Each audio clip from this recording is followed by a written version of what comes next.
Stade Malherbe de Caen, on n'est pas loin de l'humiliation. Nancy reste englué à la dernière place et se trouve maintenant à 8 points du premier non relégable. Phil Gray, l'attaquant irlandais, demande à quitter le navire en pleine tempête. Ça sent la débandade et la deuxième division. Pierre-Éric Ali et Jean-François Didier.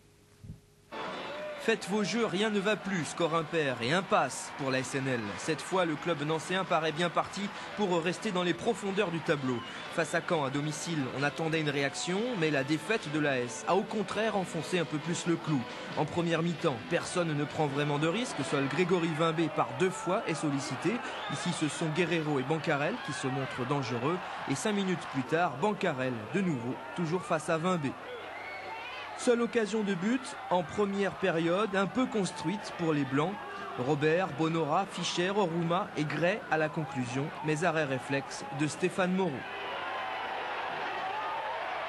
À quelques minutes de la fin, Caen accentue sa pression, tout ça sur fond de fébrilité, car quand 2 relégables se rencontrent, l'ambiance est particulière. Notamment pour celui qui reçoit.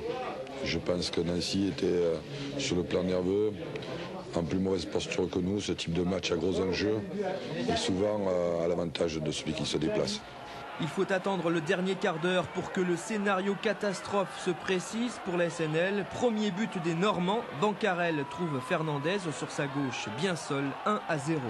Et puis très exactement 4 minutes d'oxygène après l'égalisation nancéenne, signé Séchet, servi par Bonora. 4 minutes pour y croire timidement. Dernier acte et deuxième but des visiteurs dans la foulée. Bancarel pour un lob qui trompe le gardien. 2-1 pour Caen. Triste soirée pour Nancy.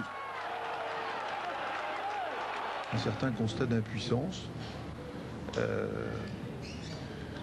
Contrairement à tous les matchs précédents, où nous avions été souvent à égalité, même souvent au-dessus de nos adversaires, aujourd'hui on était impuissants.